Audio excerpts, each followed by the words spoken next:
கர்த்தர் பார்த்து கொள்வார்.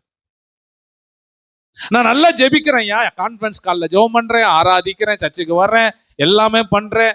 நான் கூட அப்படிதான் நினைப்பேன், நல்லா ஊழியம் செய்யறேன், நல்லா ஜெபம் பண்றேன், நல்ல கட்டடத்தை ஆண்டவர் கொடுத்து, நெருப்பும் கட்டையும் இருக்கிறது, பதில் எங்கே? உயர்வு எங்கே? வளர்ச்சி எங்கே? இங்கதான் ஆபிரகாம் சொல்றாரு, கர்த்தர் பார்த்து கொள்வார். நம்முடைய வாழ்க்கையில சில நேரங்கள் அப்படிதான், நெருப்பும் கட்டையும் நம்ம வீட்டுல எப்பொழுதுமே இருக்கிறது. ஜெபம் இருக்கிறதா? இருக்கிறது. பைபிள் வாசிக்கிறது இருக்கிறது. குடும்ப ஜெபம் இருக்கிறது. நல்ல பாட்டு பாடுறோமா? பாடுறோம். நல்ல பைபிள் வாசிக்கிறோமா? வாசிக்கிறோம். தகன பலிக்கான ஆடு அது இருந்தா தானே நிறைவு பெறும். இப்ப பாருங்க, இங்க நடக்கிற ஒரு விஷயம், ஈசாக்கு அமைதியா இருக்கிறான்.